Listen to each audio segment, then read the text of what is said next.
চলো তাহলে স্টার্ট করা যাক। তো আজকে দেখো আমরা স্টার্ট করবো হচ্ছে সোশিওলজি চ্যাপ্টার 4 অব্দি আপনাদের হয়েছিল, তো এইবার হচ্ছে সোশিওলজি চ্যাপ্টার 5 ক্লাস 12 এর এনসিইআরটি থেকে আমরা স্টার্ট করবো। তো চ্যাপ্টারটা কি?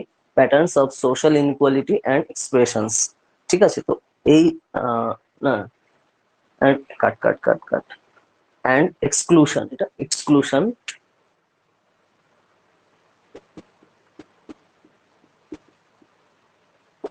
এই চ্যাপ্টার থেকে হচ্ছে আমরা স্টার্ট করবো। তো আমরা, এটা হচ্ছে তোমার 5th চ্যাপ্টার এনসিইআরটি ক্লাস 12 এর সোশিওলজি। ঠিক আছে, তো এই চ্যাপ্টার থেকে হচ্ছে আমরা ডিটেলসে এই ভিডিওতে ডিসকাস করবো।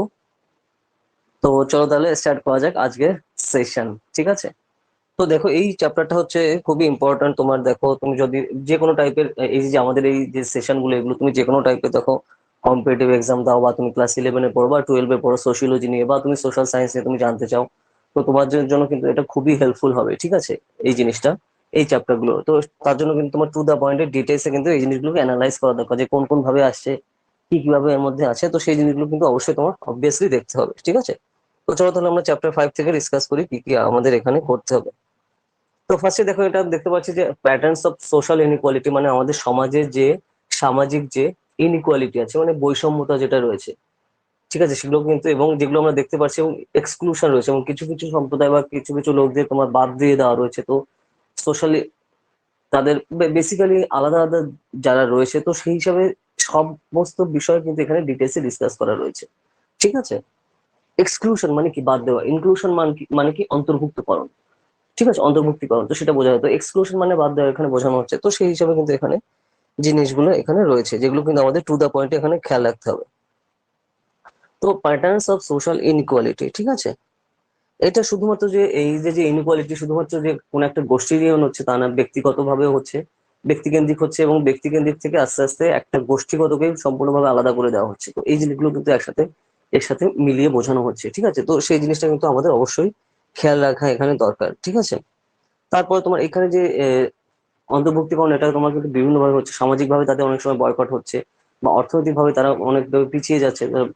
দেখো যেরকম সিম্পল ওয়েতে যদি আমরা বলি যে মাথা পিছু আয় কিছু কিছু লোকে অনেক অসম্ভব বেশি রয়েছে, আবার তাদের কিছু কিছু লোকেদের কিন্তু তোমার মাথা পিছু আয় খুবই কম। ঠিক আছে, তো সেই যে যে গ্যাপটা যে রয়েছে, যে পার্থক্যটা রয়েছে, সেটা কিন্তু মারাত্মকভাবে অর্থনৈতিক ভাবে আমরা সেগুলো লক্ষ্য করছি। তার মানে সেই হিসাবে যার ইনকাম কম, সে কম জিনিস কিনতে পারছে, আবার যার ইনকাম বেশি সে প্রচুর জিনিস কিনতে পারছে। তো সেই হিসেবে যে ইনইকুয়ালিটি, সেগুলো কিন্তু আমরা দেখতে পাচ্ছি। ঠিক আছে, তো এইখানে কিন্তু এই যে যে সোশ্যাল ইনইকুয়ালিটি সামাজিক, তারপরে যখন অর্থনৈতিক অবস্থা তোমার যার উপর রয়েছে, তো তার উপরে বিশেষ করে তোমার কিন্তু সামাজিক অবস্থা নির্ভর করে।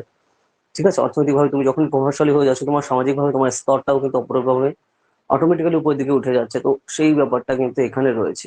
ঠিক আছে, আবার কিছু কিছু ক্ষেত্রে তুমি যখনই সামাজিকভাবে উপরের দিকে উন্নীত হও, তো অটোমেটিক্যালি তোমার অর্থনৈতিক দিক থেকেও তোমার সেটা আস্তে আস্তে তুমি উন্নীত হতে, তো মানে একে অপরের সাথে কিন্তু ওতপ্রোতভাবে জড়িত এখানে সেই ব্যাপারটা, সামাজিক আর অর্থনৈতিক ব্যাপারটা। ঠিক আছে, এখানে ইকোনমিক ক্যাপিটালের কথা বলা হচ্ছে, সোশ্যাল ক্যাপিটালের কথা আমরা যদি দেখি, তো সেই জিনিসগুলো কিন্তু এখানে রয়েছে।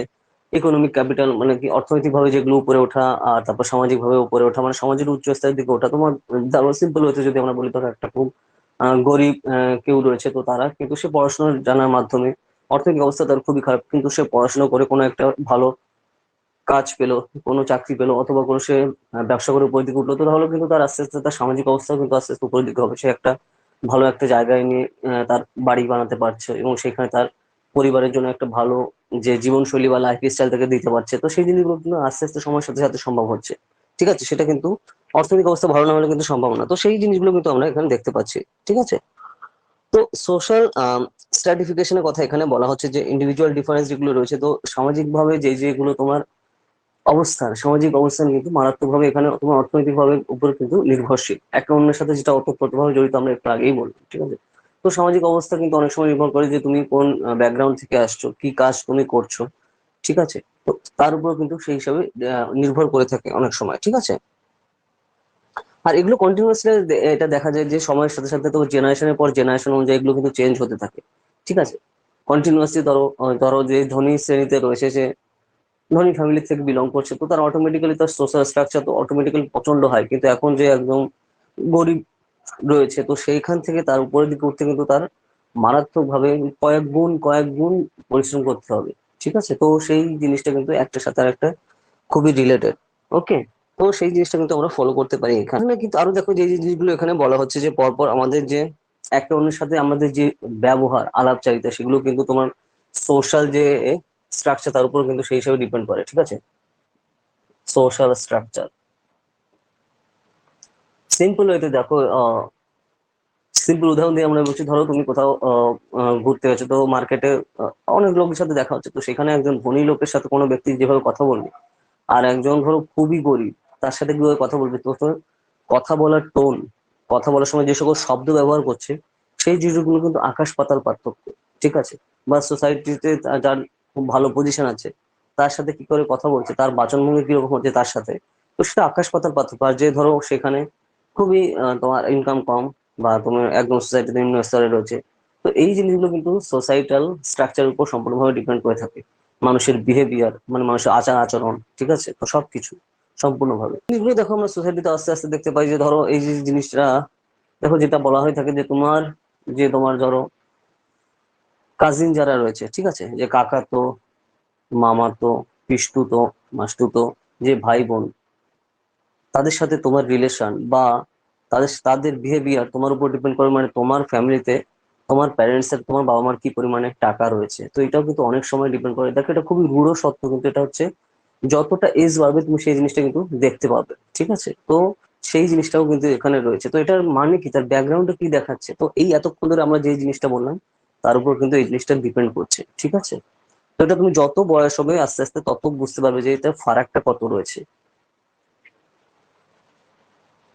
ওকে, তো এই জিনিসটা কিন্তু আমরা কন্টিনিউয়াসলি এখানে দেখতে পাই। তো এখানে সোশ্যাল এক্সক্লুশনের কথা বলছে, যে সোশ্যাল এক্সক্লুশন এমন কিন্তু যখন আমাদের সোসাইটি তো ওয়াইডার সোসাইটি, তো আমরা বুঝতে পারছি আমাদের এত বড় দেশ, তারপরে 140 কোটির উপরে এখন জনসংখ্যা তো হয়েছে, তো এখানে সোসাইটাল ধনী আর গরিবের মধ্যে যে পার্থক্য অসম্ভব বেশি। মানে তুমি যদি পার ক্যাপিটা ইনকাম, যেটা একটু আগে দেখলাম যে মাথা পিছু আমরা যেটা কথা আমরা বলছিলাম, ঠিক আছে, তারপরে দুজনের মধ্যে যে সম্পদের পার্থক্য সেটা আকাশ পাতাল, কিন্তু যে গ্যাপ সেই জিনিসটা রয়েছে, ঠিক আছে? এইবার যদি আমরা যেটা হিন্দু সোসাইটিতে যেটা দেখা হচ্ছে আপার কাস্ট আর লোয়ার কাস্টের যে ব্যাপারটা হচ্ছে, তো তাদের মধ্যে তোমার কিন্তু এই যে যে গ্যাপটা কিন্তু রয়েছে, তো সোসাইটিতে কিন্তু মারাত্মক ইনইকুয়ালিটি কিন্তু আমরা লক্ষ্য করি, ঠিক আছে? তো জেনারেলি তোমার ধরো জেনারেল কাস্ট যারা রয়েছে আর তোমার এসসি এসটি, ঠিক আছে, বা তোমার দলিত যারা রয়েছে, তাদের সাথে তোমার অনেক সময় যে রিলেশন বা তাদের সাথে যে গ্যাপ, তো সেই জিনিসটা কিন্তু আমরা মারাত্মক ভাবে কিন্তু চোখে পড়ি। যতই আমরা বলি যে ওইসব জিনিসগুলো আমাদের চলে না, ওগুলো বাঙালি সোসাইটিতে ওগুলো এখন আর চলে না, তো এইসব কিন্তু ভুল কথা। তুমি সিম্পল একটু পাত্রপাত্রীর বিজ্ঞাপনের যে অ্যাড গুলো দেয় সেখানে একটু দেখলেই তুমি বুঝতে পারবে, ঠিক আছে? ডাইরেক্ট ভাবে লিখে দেওয়া থাকে, ঠিক আছে, যে এসসি এসটি চলবে না, ঠিক আছে, পুরো এইভাবে ডাইরেক্ট কিন্তু দিয়ে দেওয়া লেখা থাকে।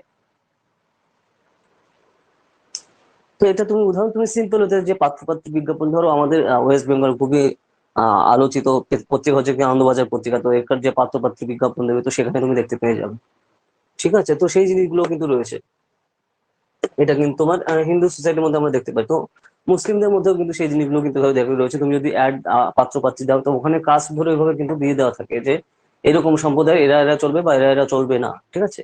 তো প্রত্যেকটা রিলিজিয়নের মধ্যে কিন্তু এভাবে সেই আপার কাস্ট লোয়ার কাস্ট সেই জিনিসগুলো কিন্তু রয়েছে।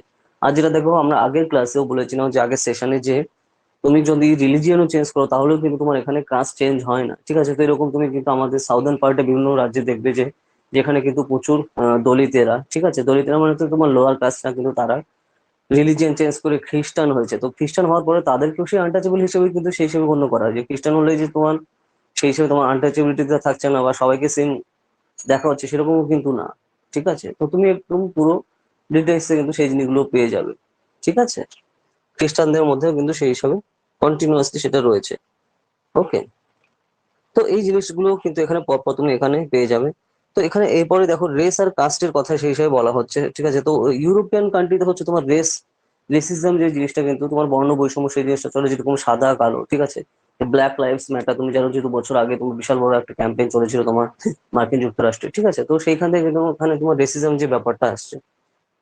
ওকে, তো সময়ের সাথে সাথে কিন্তু এটা খুব পাওয়ারফুল হয়েছে, এই যে যে আন্দোলনটা মার্কিন যুক্তরাষ্ট্র সহ সারা পৃথিবীতে বিভিন্ন জায়গায় যেখানে তোমার এখানে বর্ণ বৈষম্য চলে, তো যেটা তুমি দেখা যায় যে ওগুলো বেশি ফোকাস পায়, কিন্তু আমাদের ভারতে যে রেসিজম সেটা কিন্তু অন্য জাস্ট অন্য লেভেলের, ঠিক আছে? ওইখান থেকে কয়েকশো গুণ উপরের লেভেলে চলে আমাদের, যদিও আমরা সেগুলো নিয়ে ডিসকাস করি না। ঠিক আছে, তো সেই সেই ব্যাপারটা গেছে। তো এখানে দেখো percentage of population living below the poverty line, ঠিক আছে, এখানে তোমার একটু পুরনো, তোমার 1999 আর 2000, 99 2000 সালে এখানে ডাটা দেওয়া রয়েছে এখানে, যে তোমার সারা দেশ জুড়ে যে পভার্টি লাইন, ঠিক আছে, পভার্টি লাইন এসসি এসটি দের মধ্যে কিন্তু যেটা রয়েছে তোমার সেটা দেওয়া হচ্ছে। তো এসসি মানে কি তোমার শিডিউল কাস্ট, আর এসটি মানে শিডিউল ট্রাইবস, ওবিসি মানে আদার ব্যাকওয়ার্ড ক্লাস, তারপর হচ্ছে তোমার আন্ডার, তারপর হচ্ছে এই হচ্ছে যে লিস্টটা, এই লিস্টটা দেখলে তুমি বুঝতে পারবে। তো এখন তুমি কারেন্ট লিস্টটা তুমি একটু গুগলে সার্চ করলেই পেয়ে যাবে, সেই জিনিসটা কিন্তু খেয়াল রাখা দরকার। তো আমি এই লিস্টটা লেখনে লিখছি না, ঠিক আছে, আমি খালি ফুল ফর্ম গুলো বলে দিলাম যে কোনটার ফুল ফর্মের মানে কি, মানে এসসি মানে কি, এসটি মানে কি, ওবিসি মানে কি, ঠিক আছে। তো এইখানে কিন্তু সব দলিত যা রয়েছে, বা তোমার লোয়ার কাস্ট যারা আমাদের বলে থাকি আমরা, ঠিক আছে, মানে কাস্ট কমিউনিটি গ্রুপস এর হিসাবে গ্রামীণ অঞ্চলে এবং শহর অঞ্চলে তাদের মধ্যে যে আর্থিক যে অবস্থা কতটা খারাপ, তো ঠিক আছে, তো সেই জিনিসটা কিন্তু এভাবে লিস্ট, মানে দারিদ্র সীমার নিচে কারা রয়েছে, তো সেই হিসাবে আমরা কিন্তু এভাবে লিস্ট দেখলেই বুঝতে পারবো এখানে, ঠিক আছে। তো তার মধ্যে সব থেকে বেশি বাজে অবস্থা হচ্ছে তোমার গ্রামীণ অঞ্চলে এবং শহর অঞ্চলে। তো গ্রামীণ অঞ্চলে সব থেকে খারাপ অবস্থা তোমার এসসি দের, ঠিক আছে, মানে শিডিউল কাস্টদের। তারপর হচ্ছে সব থেকে খারাপ অবস্থা এসটি দের, মানে শিডিউল ট্রাইবস এর। ওকে, তো তারপর হচ্ছে তোমার ওবিসি মানে আদার ব্যাকওয়ার্ড ক্লাসের। তারপরে হচ্ছে তোমার এখানে মুসলিম, হিন্দু, খ্রিস্টান, শিখ, এদের কথা কিন্তু পরপর এখানে সব লিস্ট দেওয়া রয়েছে। এটা গ্রামীণ অঞ্চলের লিস্ট রয়েছে, শহর অঞ্চলের লিস্ট রয়েছে। তো তুমি কারেন্ট লিস্টটা একটু গুগলে সার্চ করলে পেয়ে যাবে, কারণ এটা হচ্ছে তোমার এক্সামের জন্য দরকার, ঠিক আছে। তো সেই ব্যাপার, এইবার যদি আমরা অবস্থা খুবই খারাপ সেটা দেখলাম আমরা আর্থিকভাবে, এবার যদি অবস্থা খুবই ভালো, ঠিক আছে, সেটা যদি কাস্ট ওয়াইজ দেখি, তাহলে আমরা সেই হিসাবে টু দা পয়েন্টে একদম পুরো জায়গায় বসে তুমি ডিফারেন্সটা দেখতে পাবে যে এসসি এসটি দের মধ্যে যদি তুমি দেখো, তাহলে অ্যাফ্লুয়েন্ট মানে খুবই ভালো অবস্থা, ঠিক আছে, মানে তোমার অর্থনৈতিকভাবে ভালো অবস্থা, এসসি দের মধ্যে মাত্র 1.4%, ঠিক আছে, এসটি দের মধ্যে মাত্র 1.7%, ঠিক আছে, এটা হচ্ছে তোমার রুরাল ইন্ডিয়াতে। ওবিসি দের মধ্যে 3.3%, ঠিক আছে।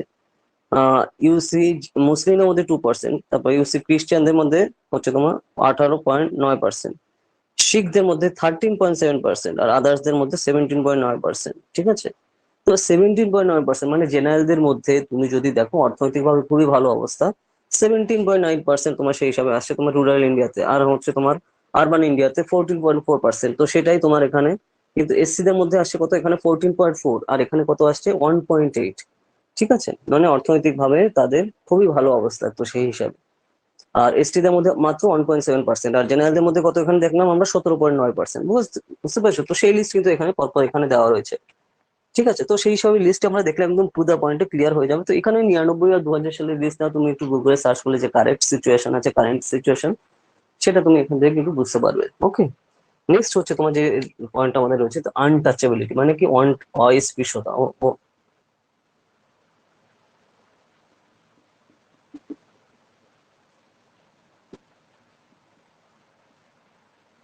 আনটাচেবিলিটি মানে কি অস্পৃশ্যতা, ঠিক আছে। তো এটা একটা কাস্ট সিস্টেমের কিন্তু খুব খুব বাজে একটা দিক, সেই হিসাবে রয়েছে তোমার আনটাচেবিলিটি, তোমার হচ্ছে অস্পৃশ্যতা মানে কি, সোজা বাংলা যদি আমরা বলি যে ছুঁয়ে দিলে হচ্ছে তোমার অশুভ হয়ে যাবে, ঠিক আছে।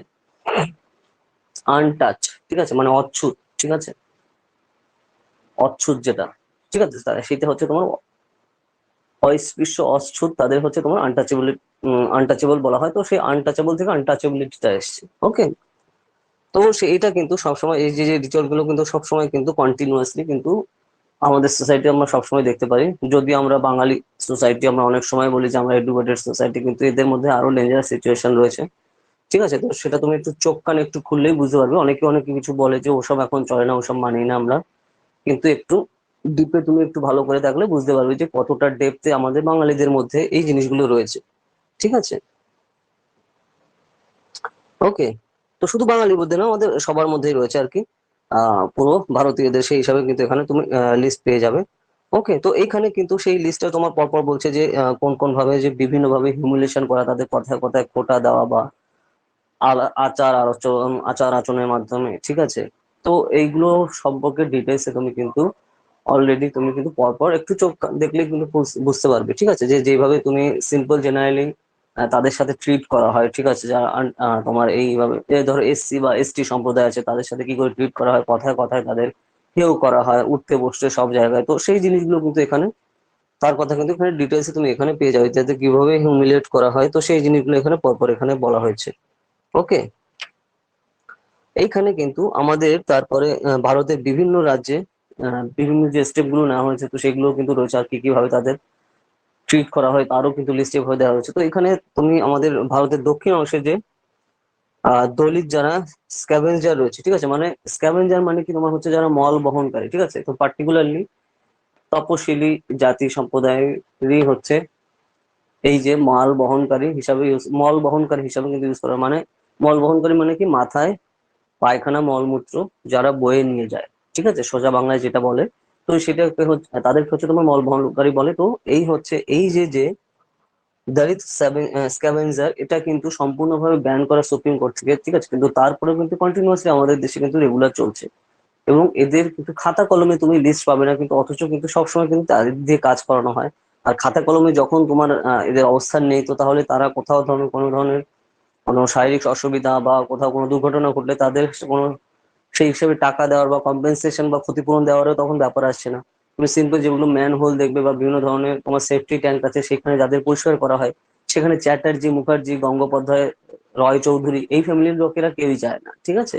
একটু সিম্পল একটু দেখলেই বুঝতে পারবে যে কারা সেখানে যায়, ঠিক আছে, কাদের দিয়ে কাজ করানো হয়। তো এটা শুধুমাত্র এখানে সাউথ ইন্ডিয়ার তোমার উদাহরণ দেওয়া হয়েছে, মানে আমাদের ভারতের সাউদার্ন পার্টে দক্ষিণ অংশের যে সকল রাজ্যগুলো আছে, তো এটা কিন্তু আমাদের একটু চারিপাশে একটু দেখলেই আমরা বুঝতে পারবো যে কারা এই কাজগুলো কারা করে, ঠিক আছে। কিন্তু এটা কিন্তু বলে দেওয়া রয়েছে যে মেশিনের মাধ্যমে করতে হবে, ঠিক আছে, যে মিউনিসিপ্যালিটি থেকে, মানে পৌরসভা থেকে, কিন্তু সেগুলো কিন্তু করানো হয় না, কারণ সেগুলো টাকা লাগছে, মেশিনগুলো কিনতে পয়সা দিতে হবে প্রচুর, সেগুলো রক্ষণাবেক্ষণ করা, তারপর চালিত করার জন্য সেই টাকাটা আমি অন্যান্য খাতে সে টাকাটা মেরে দিচ্ছে অন্যান্য জায়গাতে, তো ঠিক আছে, তো সেই জিনিসগুলো আছে। আর তারপরেও যাদের দিয়ে কাজ করাচ্ছে তাদের অবস্থা নেই, মানে তাদের খাতা কলমে তাদের অবস্থানই নেই।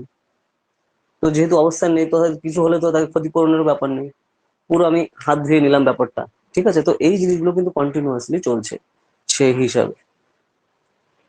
ওকে, তো এই জিনিসগুলো কিন্তু পরপর হয়ে থাকে। তো এখানে এই যে যে তোমার আহ সারা দেশ জুড়ে কিন্তু এই উদাহরণ কিন্তু দেওয়া হচ্ছে যে 60-70s এর দিকে কিন্তু কন্টিনিউয়াসলি এই কিন্তু কাস্ট রায়টের কথা বলা হচ্ছে, মানে জাতিভেদ যে সকল দাঙ্গা, তো তার সেগুলোর কথা বলা হচ্ছে আমাদের ভারতের বিভিন্ন রাজ্যে কোন কোন ভাবে সেই জিনিসগুলো হয়েছে, তো সেগুলো কিন্তু পরপর এখানে টাইম এন্ড এগেন এখানে কিন্তু পরপর লিস্ট দেওয়া রয়েছে, এখানে পরপর বইতে তুমি কিন্তু এখানে ডাইরেক্ট পেয়ে যাবে 93 পেজে, ঠিক আছে। তো কাস্ট অ্যান্ড ট্রাইবাল যে ডিসক্রিমিনেশন আমরা কিন্তু কন্টিনিউয়াসলি বিভিন্ন সময় দেখেছি, ঠিক আছে। যে তারপরে ব্রিটিশ ইন্ডিয়ান গভর্নমেন্ট কিরকম ছিল, তোমার গভর্নমেন্ট অফ ইন্ডিয়া 1935 অ্যাক্টে, মানে ভারত সরকার আইন 1935 সালে কিন্তু বিভিন্ন ধরনের স্টেপ নেওয়া হয় এই হিসাবে, ঠিক আছে। পরবর্তীতে তোমার কিন্তু এই যে দেখো 1990 সালের দিকে নতুন রিজার্ভেশন চালু হয় তোমার কি ওবিসি দের জন্য, মানে আদার ব্যাকওয়ার্ড ক্লাসের জন্য। আগে তার আগে কি ছিল, SC ST রিজার্ভেশন, মানে শিডিউল কাস্ট এবং শিডিউল ট্রাইবস দের জন্য রিজার্ভেশন, তারপরে কিন্তু মানে সংরক্ষণ, তার পরবর্তীতে কিন্তু ওবিসি দের কিন্তু এখানে ইনক্লুড করা হয়, ঠিক আছে। তো সেই ব্যাপারটা কিন্তু রয়েছে। এবং তাদের জন্য কিন্তু ধরো SC ST অফিসারদের জন্য কিন্তু পার্লামেন্টে আলাদা করে সেই হিসাবে তোমার সিট রিজার্ভ করা রয়েছে, সিট সংরক্ষণ করা রয়েছে, শুধুমাত্র সেই ব্যাকগ্রাউন্ড থেকে যারা বিলং করে তারাই শুধুমাত্র সেখানে নির্বাচিত হতে পারবে, ঠিক আছে। তো সেই ব্যবস্থা কিন্তু করা হয়েছে, যে এটা 93rd কনস্টিটিউশন অ্যামেন্ডমেন্টে কিন্তু এই জিনিসটা করা হচ্ছে, তোমার ওবিসি দের কথা বলা হচ্ছে।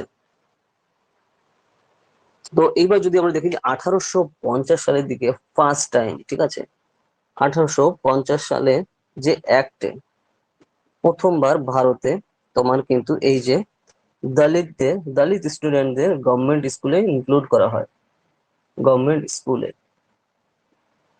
1850 সালে অ্যাক্টে, ঠিক আছে। তো তার আগে কিন্তু সেই হিসাবে কোনোভাবে তাদেরকে কোনো স্কুলেই ঢুকতে দেওয়া হতো না। পড়াশোনা তো আরো পরের কথা, স্কুলে ঢুকতেই দেওয়া হতো না। এমনি বাবা সাহেব কিভাবে পড়াশোনা করেছে সেটা তো আমরা সবাই জানি, ঠিক আছে, মানে ক্লাসের বাইরে বারান্দায় বা বারান্দা থেকে দূরে মাঠে তাকে বসানো হতো বা রাখা হতো, তো সেইখানে দূরে বসে সে কিন্তু পড়াশোনা করেছেন, ঠিক আছে, উনি পড়াশোনা করেছেন। তো সেই হিসাবে কিন্তু আমরা সেগুলো জানি। ওকে, তো এখানে কিন্তু তারপরে এখানে ধরো আমাদের আগের চ্যাপ্টার যেরকম ডক্টর বাবা সাহেব আম্বেদকর, তারপরে হচ্ছে তোমার পেরিয়ার, ঠিক আছে, জ্যোতিবা ফুলে, এই যে এনারা যে সকল স্টেপ নিয়েছেন, তো সেই সময় কিন্তু আমরা ডিটেলসে দেখেছি। তো তারপর পরবর্তীতে দেখো উত্তরপ্রদেশে কিন্তু এরকম তোমার ব্যাকওয়ার্ড শ্রেণী থেকে কিন্তু প্রচুর পার্টিও রয়েছে, যেরকম আমরা দেখেছি দেখো দলিত সংঘর্ষ সমিতি তোমার কর্ণাটকাতে রয়েছে, তারপরে বহুজন সমাজবাদী পার্টি রয়েছে উত্তরপ্রদেশে, ঠিক আছে। তো তারপরে মারাঠি, কান্নাডা, তামিল, তেলুগু, হিন্দি, এগুলো কিন্তু বিভিন্ন ল্যাঙ্গুয়েজে কিন্তু সেই সম্পর্কে আমরা এখানে যে লিটারেচার আছে সেখানকার লিটারেচারে কিন্তু আস্তে আস্তে আমরা এই জিনিসগুলো আস্তে আস্তে প্রচুর পরিমাণে এগুলো পাই। বেঙ্গলি লিটারেচারে মানে বাংলার যে সাহিত্য, সেখানে তোমার দলিত সাহিত্য খুবই পরে রিসেন্টলি হচ্ছে আনা হয়েছে। ঠিক আছে, তার আগে স্বীকৃতিও সেই হিসেবে দেওয়া হয়নি, যাই হোক। তো সেই ব্যাপারটা কিন্তু এখানে রয়েছে।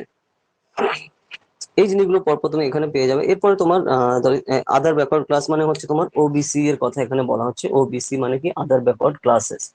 ঠিক আছে, আদার ব্যাকওয়ার্ড ক্লাসেস এই জিনিসটা কিন্তু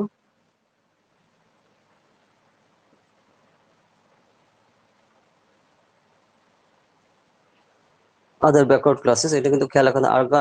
আদার ব্যাকওয়ার্ড কাস্ট না, কিন্তু অনেকে এই জিনিসটা আমরা ভুল করি যে ওবিসি মানে আদার ব্যাকওয়ার্ড কাস্ট, তা কিন্তু না।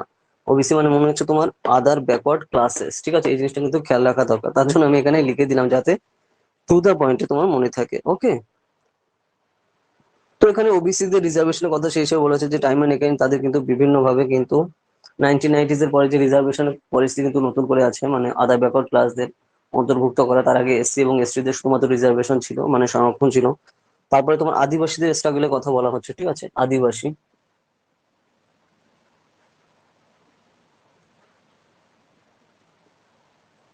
ওকে, এখানে আদিবাসী স্ট্রাগলের কথা বলা হচ্ছে যে কন্টিনিউয়াসলি কিন্তু যে জন বা ট্রাইবস যারা রয়েছেন এরা কিন্তু ফরেস্টে সাধারণত মানে বনে কিন্তু জেনারেলি বসবাস করেছে, এবং কন্টিনিউয়াসলি হাজার হাজার বছর ধরে তারা সেখানে বসবাস করে রয়েছেন। ঠিক আছে, তো সেইখানে তাদের সম্পর্কে এখানে কন্টিনিউয়াসলি তারা রয়েছেন এখানে। ঠিক আছে, আদিবাসী স্ট্রাগলের কথা এখানে পরপর বলা হয়েছে, এবং তাদের সোশ্যাল, ইকোনমিক এবং পলিটিক্যালও কিন্তু বিভিন্ন ইনফ্লুয়েন্সও কিন্তু আমরা সময়ের সাথে সাথে কিন্তু এখন আস্তে আস্তে দেখতে পাচ্ছি। কিন্তু যদিও তাদের যে অবস্থান সেই হিসাবে কিন্তু খুব বেশি চেঞ্জ হয়নি, কিন্তু তারপরে সংবিধানে কিন্তু তাদের যে বিভিন্ন ধরনের কিন্তু সুবিধা দেওয়ার কথা এবং তাদের যে অধিকারের কথা সম্পর্কে ডিটেলস দেওয়া রয়েছে, এবং প্রচুর অ্যাক্টও কিন্তু এই জন্য রয়েছে, যেগুলো কিন্তু কন্টিনিউসলি আমাদের ফলো করি আমরা। আরো স্ট্রিক্টলি করতে হবে, সেই জিনিসগুলো দরকার। এরপর 1947-এর পর 1947 সালের পর কি কিভাবে আদিবাসীদের কি কি ধরনের সুযোগ সুবিধা দেওয়া হয়েছে। বেসিক্যালি সরকার থেকে তাদের যে জমি জমা প্রদানের অবস্থান, এবং তারা যাতে নির্দিষ্টভাবে এবং শান্তিপূর্ণভাবে এবং নিজস্ব যে সকল সংস্কৃতি এবং যে তাদের নিয়ম কানুন আছে সে অনুযায়ী তাদের বসবাস করতে পারে। তো তার জন্য কিন্তু বিভিন্ন ধরনের আমাদের ভারতের সংবিধানে কিন্তু প্রচুর পরিমাণে কিন্তু অ্যাক্ট দেওয়া রয়েছে, এবং সেই অনুযায়ী কিন্তু তারা তাদের নিজস্ব যে শাসন পদ্ধতি সে অনুযায়ী কিন্তু তারা থাকতে পারেন। ঠিক আছে, তো সেই হিসাবে কিন্তু এগুলো কন্টিনিউয়াসলি পরপর এখানে দেওয়া রয়েছে। ঠিক আছে, তো এই জিনিসগুলো কিন্তু আমরা সেখানে পরপর দেখতে পারি। তাদের যে ডেভেলপমেন্টের জন্য কিন্তু বিভিন্ন ধরনের কিন্তু বিভিন্ন স্টেপ নেওয়া হয়েছে। তো যদিও মাঝে মাঝে তাদের এর এগেনস্টে যত গভর্নমেন্টের সাথে মাঝে মাঝে রেষারেষি হচ্ছে, তো তার ফলেও কিন্তু বিভিন্ন ধরনের স্টেপ এখানে নেওয়া হয়, যেটা সংবিধান প্রদত্ত তাদের যে অধিকারগুলো দেওয়া রয়েছে সেই হিসাবে। ওকে, নেক্সট হচ্ছে তোমার উমেন ইকুয়ালিটি অ্যান্ড হচ্ছে রাইটস। তো এখানে দেখো উমেন ইকুয়ালিটি এন্ড রাইটস এর কথা বলা হচ্ছে, মানে নারী অধিকার এবং হচ্ছে নারী সাম্যতা সম্পর্কে। ঠিক আছে, কন্টিনিউয়াসলি, কারণ আমাদের সোসাইটির 50% হচ্ছে তারা। ঠিক আছে, তাই না? তো সেই হিসাবে নারীর সাম্যতা এবং তাদের যে অধিকার যাতে সুষ্ঠুভাবে বজায় থাকে, তো তার জন্য কিন্তু যে জেন্ডার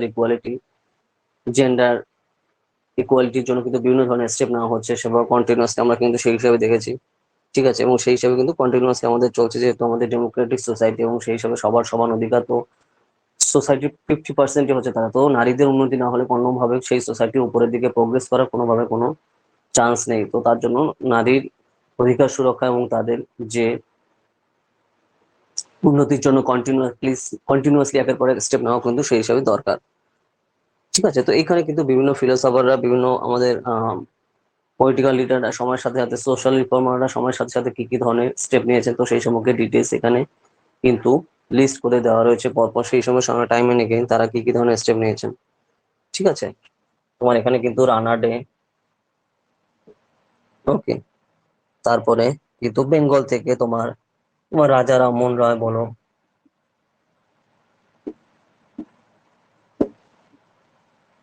জ্যোতিবা ফুলে। ঠিক আছে,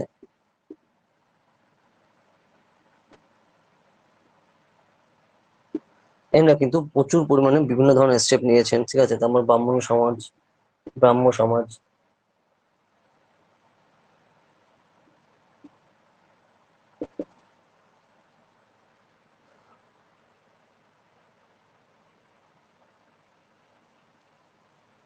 হিন্দু লজ, উইডো রিম্যারেজ,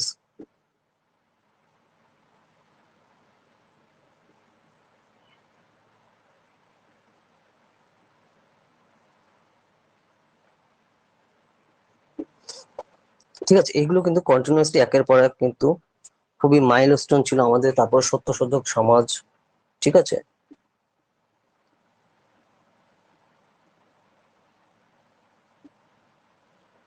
এগুলো আমাদের দেশে নারীর উন্নয়নে, নারী অবস্থার উন্নয়নের জন্য কিন্তু কন্টিনিউয়াসলি স্টেপ। তারপর দেখো দয়ানন্দ সরস্বতী,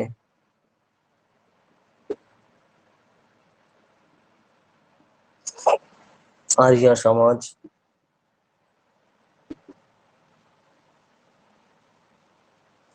এনাদের যে রিফর্ম গুলো ছিল সেগুলো কিন্তু খুবই ইম্পর্ট্যান্ট, ঠিক আছে। এছাড়া তোমার দেখো এখানে বেগম রোকেয়া,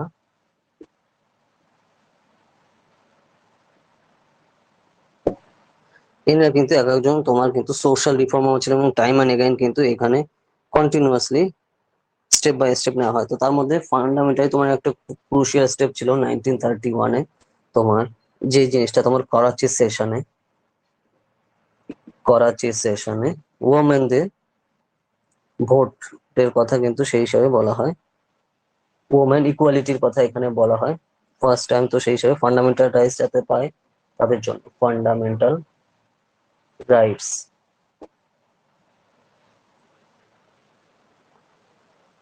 অফ সিটিজেনশিপ,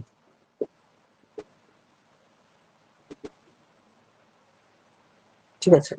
এটা কিসের জন্য? ওমেন ইকুয়ালিটি যাতে থাকে, ওমেন ইকুয়ালিটির জন্য কিন্তু এই স্টেপটা খুবই ক্রুশিয়াল স্টেপ ছিল, যেটা টাইম অ্যান্ড এগেইন কিন্তু ইরেসপেক্টিভ অফ রিলিজিয়ান, মানে সে যে রিলিজনের থেকে সে মেয়ে বা মহিলা বিলং করুক না কেন, যে রেস থেকে বিলং করুক না কেন, যে সম্প্রদায় থেকে বিলং করুক না কেন, সবাই কিন্তু তাদের যে ফান্ডামেন্টাল রাইটস সেগুলো রক্ষার জন্য কিন্তু বিভিন্ন ধরনের স্টেপ নেওয়া হবে। তো তার সেটা করাচি সেশনে 1931 সালে কিন্তু সেই স্টেপ নেওয়া হয়, যেটা খুবই মাইলস্টোন ছিল আমাদের দেশের ওমেন ইকুয়ালিটির জন্য, ঠিক আছে। তো সেই জিনিসগুলো কিন্তু আমরা দেখতে পাই পরবর্তীতে আমাদের যে দেখো ওমেনদের যে রাইট টু ভোট, সেটা দেখো আমাদের 1947-এর পরে কিন্তু আমাদের প্রথম যে নির্বাচন হয়েছিল 1952-তে, 1952 সালে, সেখান থেকে কিন্তু মেয়েরাও কিন্তু ভোটাধিকার পেয়েছে। কিন্তু পৃথিবীর বহু দেশে কিন্তু মেয়েদের ভোটাধিকার কিন্তু বহু বছর ছিল না। কিন্তু আমাদের কিন্তু দেশ পার্টিশনের পরপরই, স্বাধীন হওয়ার পরপরই কিন্তু প্রথম নির্বাচন থেকে কিন্তু নারী পুরুষ উভয় কিন্তু সমান ভোটাধিকার রাইটস কিন্তু সেই হিসাবে ছিল, এবং সমান অধিকার। তো সেটা একটা হিউজ মাইলস্টোন ছিল আমাদের এত বড় ডেমোক্রেসিতে, ঠিক আছে। এবার তোমার দেখো এই জিনিসটা গেল। তো এরপর দেখো the struggle for of the disabled, struggle for disabled. Struggle for disable কথা বলা হচ্ছে, মানে যেরকম দেখো আমাদের সমাজে অনেকেই থাকে যারা হচ্ছে আমাদের মতো সুস্থ সমর্থ না, ঠিক আছে, যাদের আমরা অনেক সময় ফিজিক্যালি চ্যালেঞ্জ বলে থাকি, ঠিক আছে, পিএইচ বলি থাকে। তুমি দেখবে ফর্ম ফিল আপের সময় তুমি বিভিন্ন ধরনের এক্সামের ফর্ম ফিল আপ, বা আমরা বিভিন্ন ধরনের যে কোনো জায়গাতে পিএইচ নামে লেখা থাকে। তো পিএইচ মানে কি? ফিজিক্যালি হ্যান্ডিক্যাপ, ঠিক আছে। তো সেইটা তুমি যদি গভর্নমেন্ট অফ ইন্ডিয়া থেকে, আমাদের ভারত সরকার থেকে আমাদের প্রধানমন্ত্রী কিন্তু বলেছেন যে দিব্যাং তাদের জন্য এই টাইটেলটা ইউজ করা, এই টার্মটা ইউজ করার কথা কিন্তু বলেছেন, এবং সেই হিসাবে কিন্তু আমরা ইউজ করে থাকি। তো তাদের যে সুস্থভাবে বেঁচে থাকার জন্য, এবং তাদের যে এটা রাইট, তাদের ঠিক আছে জন্মগত যে যে রাইট রয়েছে বা অধিকার রয়েছে, সুস্থভাবে এবং সম্মানের সাথে বেঁচে থাকার যে অধিকার রয়েছে, তো সেটা প্রতিষ্ঠা করার জন্য কিন্তু ভারত সরকার থেকে ডায়মন্ড লিগে বিভিন্ন ধরনের স্টেপ তারা নিয়েছে, ঠিক আছে। তো সেই জিনিস কথা, সেই জিনিসগুলো কিন্তু আমাদের সেই হিসাবে খেয়াল রাখতে হবে। তো এটা তাদের কিন্তু তাদের সেই হিসাবে কোনো দোষ না। তো সেই হিসাবে কিন্তু তারা এটা জন্মগত ভাবে বা বিভিন্ন ভাবেই হতে পারে, ঠিক আছে, সে বিভিন্ন ধরনের কিন্তু এই যে ডিসেবিলিটি, ঠিক আছে, যেটা মানে ডিসেবিলিটি আমরা টার্মটা ইউজ করি, কিন্তু তারা কিন্তু জেনারেলি একটা দিক থেকে হ্যাঁ আমাদের চোখে মনে পড়ছে যে হ্যাঁ এটা অন্য এই দিক থেকে সে অ্যাবেল না, কিন্তু সে কিন্তু অন্যান্য দিক থেকে তার অ্যাবিলিটিটা অনেক বেশি, ঠিক আছে। তো এই জিনিসটা কিন্তু আমাদের খেয়াল রাখা দরকার। তো তারা যাতে সম্মানের সাথে এবং সম্পূর্ণ তাদের রাইটস নিয়ে বেঁচে থাকতে পারে, তো তার জন্য বিভিন্ন টাইম এন্ড এগেইন কিন্তু প্রচুর সরকার থেকে বিভিন্ন ধরনের স্টেপ নেওয়া হয়েছে। তো সেগুলো কিন্তু বলা হয়েছে, এবং এখানে ধরো যাতে এবং প্রত্যেকটা ক্ষেত্রে তারা যাতে তাদের যে সুযোগ সুবিধা এবং সামাজিক ভাবে তারা যাতে সম্মানের সাথে বাঁচতে পারে, এবং যে কোনো জায়গাতে গিয়ে যেন তাদের কোনো ধরনের কোনো অসুবিধায় না পড়তে হয়। তো তার জন্য কিন্তু গভর্নমেন্ট অফ ইন্ডিয়া থেকে কি কি স্টেপ গুলো সেই টাইমে এগিয়ে নিয়েছে, তো তার লিস্ট কিন্তু এই হিসাবে দেওয়া রয়েছে। তো তুমি এখন এর সাথে রিলেটেড জিনিসগুলো যেগুলো গুগলে গিয়ে সার্চ করে কিন্তু রিসেন্ট জিনিসটা কিন্তু দেওয়া দরকার। এবং ধরো তুমি কোনো কম্পিটিটিভ এক্সাম বা তুমি কোনো রিসার্চ পেপারে সেই জিনিসগুলো ইনক্লুড করছো, তো তার সাথে সাথে এই স্টাডি পোর্শনের সাথে তোমার কিন্তু যে কারেন্ট যে নিউজ গুলো করছে, ঠিক আছে, বা কারেন্ট যে সকল স্টেপ গুলো নেওয়া হচ্ছে সরকার থেকে, তো সেগুলো একটু গুগলের সাথে ইনক্লুড করে নেওয়া দরকার। কারণ দেখো এই যে বইগুলো না, এনসিআরটি যে বইগুলো, এগুলো অনেক বছরের পুরনো, তাই না? তো সেখানে যে ডাটাগুলো এখানে দেওয়া রয়েছে, তো সেখানে একটু পুরোনো ডাটা, তো তুমি একটু গুগলে সার্চ করলে সেইখান থেকে ডাটাগুলো নিয়ে কিন্তু তোমার সাথে এখানে ইনক্লুড করতে হবে, তাহলে হচ্ছে সেটা বেশিটা হেল্পফুল হবে, বেশি হেল্পফুল হবে, সেটাই হচ্ছে দরকার আলটিমেটলি। এভাবে হচ্ছে আমাদের চ্যাপ্টার 5 শেষ হচ্ছে, এনসিআরটি। যদি তোমাদের কোনো বিষয় বুঝতে অসুবিধা থাকে, বা যদি তোমরা চাও যে এটা ভিডিও করা হোক, তাহলে আমি কমেন্ট সেকশনে জানিও, ঠিক আছে?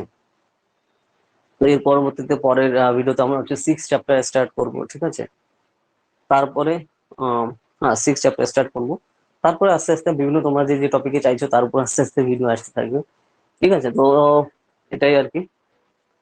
তো যদি তো কোনো প্রবলেম হয় তো সেগুলো আমাকে জানিও, ঠিক আছে? তারপর আস্তে আস্তে ভিডিও আসবে। আর যদি ভিডিওটা ভালো লাগে লাইক করো, আর তোমার ফ্রেন্ডসদের সাথে বিভিন্ন সোশ্যাল মিডিয়াতে শেয়ার করো। আর আমাদের কিন্তু অলরেডি ইউপিএসসি সিএসসি মানে ইউনিয়ন পাবলিক সার্ভিস কমিশনের সিভিল সার্ভিস এক্সামিনেশনের কোর্স চলছে। তুমি অপশনাল পলিটিক্যাল সায়েন্স এবং অপশনাল হিস্ট্রি সহ পড়তে পারো আমাদের ইউপিএসসি কোর্সে, এবং খুবই অ্যাফোর্ডেবল প্রাইসে, পুরোটাই অনলাইনে, ঠিক আছে?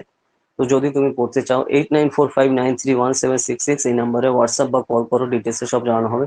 আর তাছাড়া তুমি যদি ইউজিসি নেট পলিটিক্যাল সায়েন্স মানে ইউনিভার্সিটি গ্র্যান্ড কমিশনের national eligibility test political science, তাছাড়া সিইউটি মানে common university entrance test, under graduate এবং পোস্ট গ্রাজুয়েট প্রেসিডেন্সি যাদবপুর এন্ট্রান্সের জন্য তুমি পড়তে চাও, তো 2023, 24, 25 বা পরবর্তীতে তুমি পড়তে চাও, তুমি এখন থেকে কিন্তু স্টার্ট করতে পারো।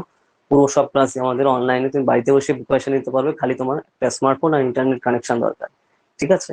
তো যারা যারা পড়তে চাও এই কোর্সগুলোতে, তো 8945931766 এই নাম্বারে কল করো, ঠিক আছে? এবং খুবই অ্যাফোর্ডেবল প্রাইসে তুমি পড়তে পারবে, ঠিক আছে? তো এটাই আর কি। তো চলো তাহলে আবার দেখা হবে নেক্সট সেশনে নতুন টপিক নিয়ে।